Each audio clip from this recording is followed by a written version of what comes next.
ఈనాటి పోటీ ప్రపంచంలో తల్లిదండ్రుల పిల్లలకు ఇచ్చే అతిపెద్ద శాశ్వత ఆస్తి చదువు మాత్రమేనని కలెక్టర్ ఎస్ రామసుందర్ రెడ్డి అన్నారు.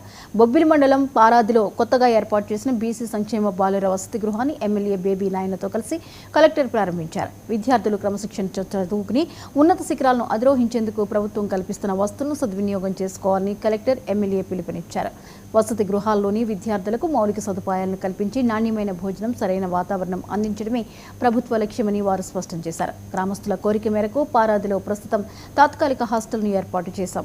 త్వరలోనే పాఠశాల భవనం సమీపంలో 5 ఎకరాల ఖాళీ స్థలంలో కొత్త భవనాన్ని నిర్మించేందుకు కృషి చేస్తామని ఎమ్మెల్యే హామీ ఇచ్చారు. పారాది వంతెన పనులను జూన్లోగా పూర్తి చేయాలని గ్రామస్తులు కలెక్టర్ను కోరారు. ఈ కార్యక్రమంలో జిల్లా బీసీ సంక్షేమ అధికారిని జ్యోతిశ్రీ, ఆర్డీఓ మోహన్ రావు, సహాయ బీసీ సంక్షేమ అధికారిని రాజులమ్మ తదితర అధికారులు, విద్యార్థులు, తల్లిదండ్రులు పాల్గొన్నారు.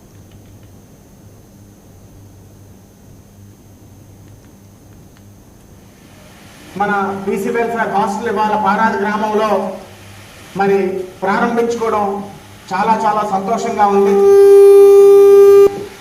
ఏది చెప్పినా అతి త్వరగా స్పందించడమే కాకుండా దాని సాధ్యాసాధ్యాలు ఒకవేళ సాధ్యమైతే వెంటనే ఇంప్లిమెంట్ చేయడం, సాధ్యం కాకపోతే సాధ్యం కాని పనిని ఎలాగ సాధ్యం చేయడం అనేది వెంటనే పరిశీలి చేసి మరి ఒక సమాలోచన అందరి అధికారులతో సమాలోచన చేసి సమస్యల పరిష్కారం దిశగా మరి కలెక్టర్ గారు ముందు చూపుతోని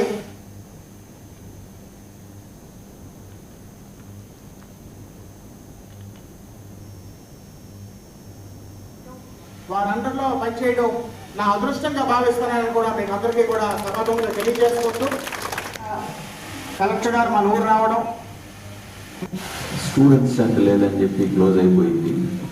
సో ఆ తర్వాత భాస్కరరావు గారు చెప్పినట్టు ఇక్కడ సరౌండింగ్ విలేజెస్ అన్నీ కూడా అసలు కావాలని అడిగారేమో. ఎమ్మెల్యే గారు పదే రావడము, ఇక్కడ మనకు ఒక హాస్టల్ అయితే అత్యవసరంగా కావాల్సిన అవసరం ఉంది.